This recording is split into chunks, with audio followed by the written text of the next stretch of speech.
Jour 13. Une colombe est sensible. Nous gémissons comme des colombes. Ésaïe 59, verset 11. Père éternel, bénis ta parole. Bénis ta parole, Seigneur. Merci parce que tu es là. Merci parce que tu nous enseignes. Merci de nous enseigner sur le Saint-Esprit. Que ton nom soit loué, Seigneur. Douce comme une colombe.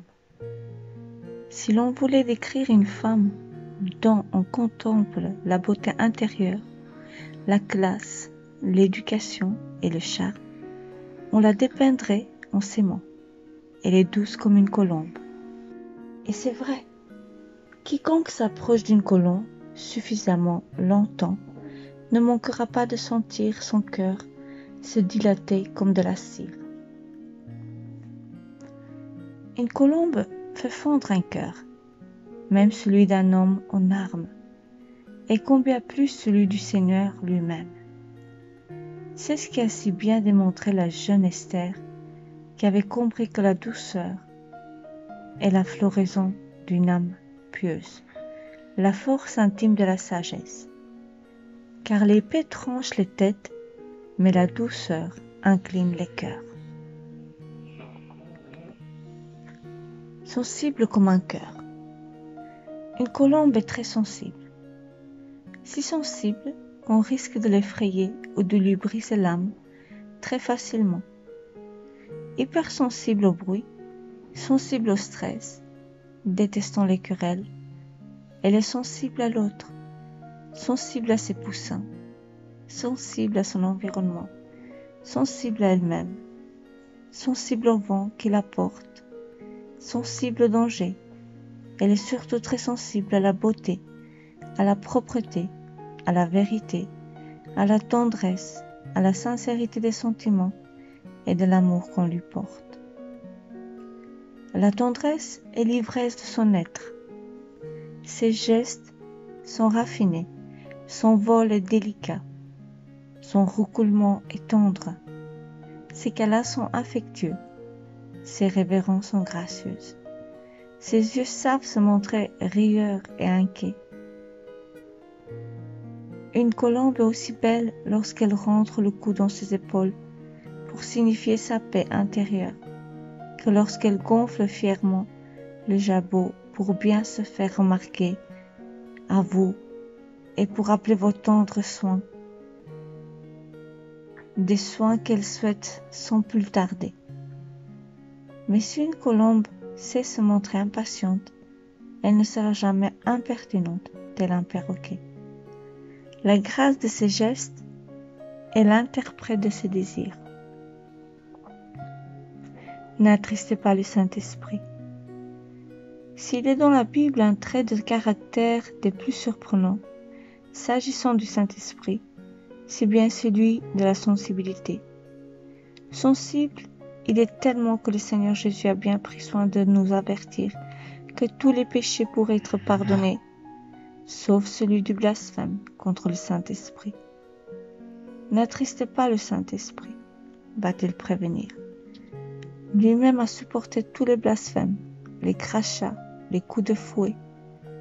On a arraché sa barbe, percé son côté. On l'a vilipendé, accusé faussement. On a violé plus de 18 lois juives pour pouvoir le faire condamner. On a trahi son amour et sa confiance. On l'a piégé par de faux baisers et de sourires adultérants. On s'est fâché contre lui. On l'a fait coupable de tous nos maux. Notre Sauveur a tout supporté jusqu'à la mort de la croix. Mais on ne touche pas au Saint-Esprit. On ne tord pas le cou de sa douce colombe. On ne lui rentre pas dans les plumes. On ne touche pas à ses soins. On ne méprise pas ses prophéties. On ne fait pas de mal à ses prophètes. On ne ment pas l'Esprit de Dieu. On ne l'attriste pas. On ne le fait pas pleurer de peine. On n'éteint pas l'esprit. On ne détourne pas son vol en froissant ou coupant les plumes de la colombe. Quand ta cœur sont convertis, il est scellé du Saint-Esprit, comme une avance sur héritage. Il devient un lieu de pardon face à l'accusation du diable, un accueil face au rejet qu'on a souffert, un refuge chaleureux et rassurant. Notre être devient un endroit de paix, d'amour, de douceur, de tendresse, un temple d'amour, temple de l'amour, en un mot, sa demeure intime. Pour lui, rien n'est plus précieux qu'une âme. Ayant emménagé dans ce nouveau colombier, le Saint-Esprit commence bien vite à en changer la décoration, à déteindre sur nos vies et sur nos attitudes. L'orgueil se change en humilité, la vengeance en pardon, l'amour des titres en amour du service, l'ignominie en beauté, les heurts en caresses, les reproches en poésie, l'égoïsme en abnégation, le nombrilisme en don de soi, le narcissisme en préférence de l'autre, l'indifférence se mue en compassion. Cette compassion, c'est la passion du ciel. Prière. Cher Seigneur, accorde-moi un doigté spirituel le plus voluptueux avec le Saint-Esprit. Viens te poser sur moi, colombe de l'Esprit. Parle-moi du roi. Moi j'ai confiance en ta bonté. J'ai de l'allégresse dans le cœur à cause de ton salut. Je chante à l'Éternel car il m'a fait du bien. Amen. Seigneur, merci pour ta parole. Merci de nous faire connaître ton Esprit Saint, notre cher consolateur, notre ami, notre compagnon de tous les jours, notre enseignant. Père, que ton nom soit loué. Merci, bénis ta parole. Nous allons lire les versets qui ont accompagné le texte d'aujourd'hui, la lecture d'aujourd'hui, dans le nom de Jésus-Christ. Nous lisons Esther, chapitre 2, verset 15. Lorsque son tour d'aller vers le roi fut arrivé, Esther, fille de Abishaïl, oncle de Mardoché, qui l'avait adoptée pour fille, ne demanda que ce qui fut désigné par Hegai, unique de roi et gardien de femmes. Esther trouvait grâce aux yeux de tous ceux qui la voyaient. Amen. Proverbe 31, verset 26. Elle ouvre la bouche avec sagesse, et des instructions aimables sont sur sa langue. Amen.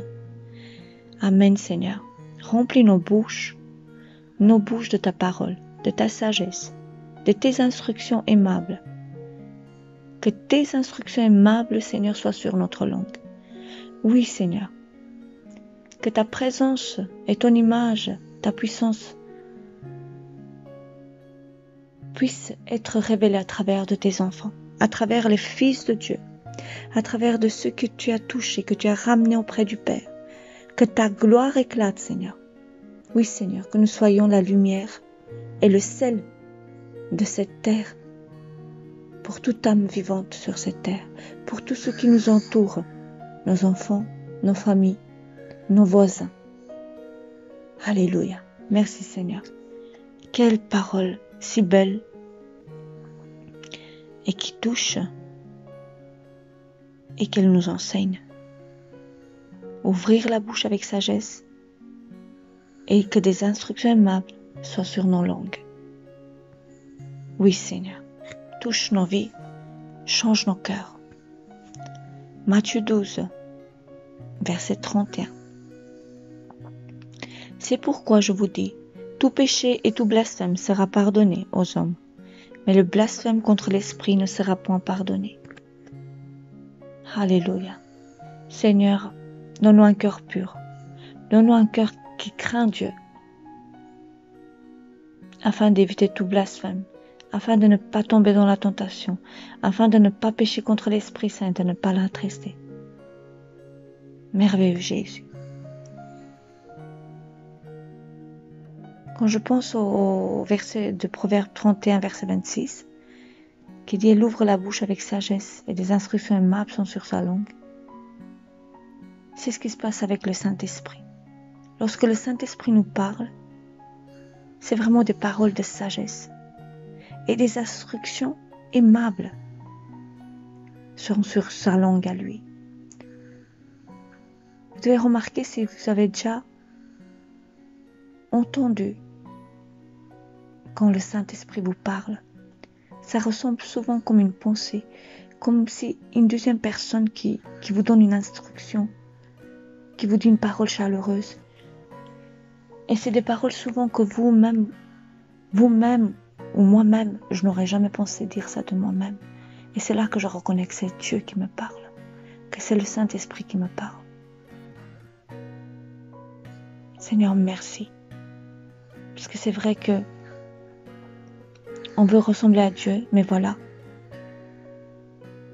Une femme, à quoi elle doit ressembler, mais ça ne veut pas dire seulement la femme, l'homme aussi.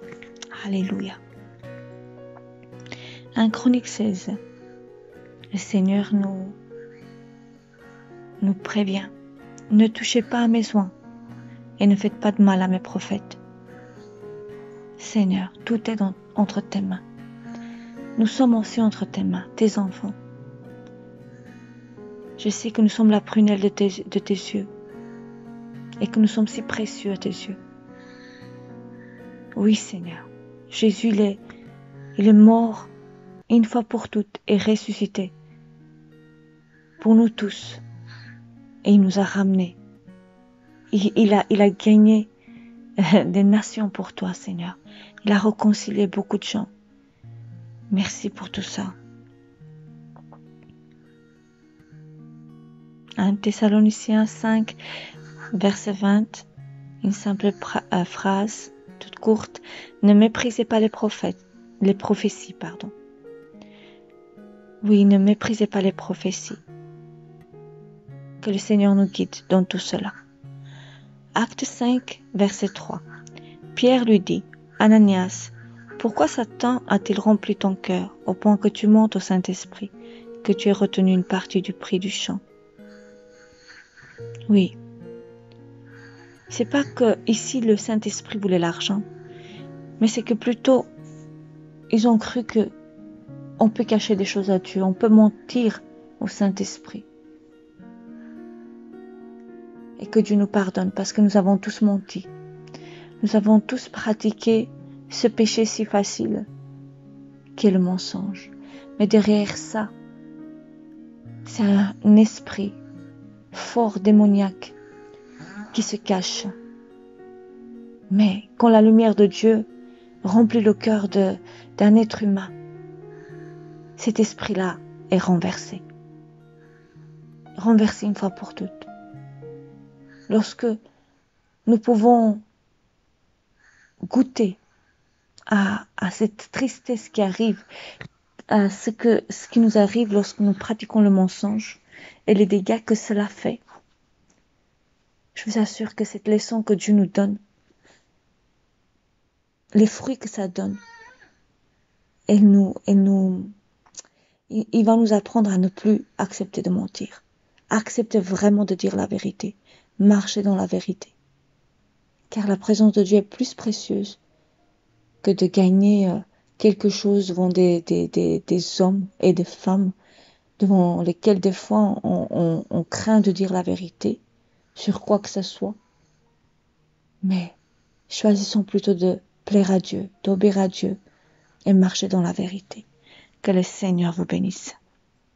Ésaïe 63, verset 10. Mais ils ont été rebelles, ils ont attristé son Esprit Saint, et il est devenu leur ennemi. Il a combattu contre eux, pourvu que cela n'arrive jamais. Pourvu que cela n'arrive jamais. Notre meilleur ami qui se retourne contre nous parce que nous nous rébellions envers lui. Je ne veux pas l'attrister.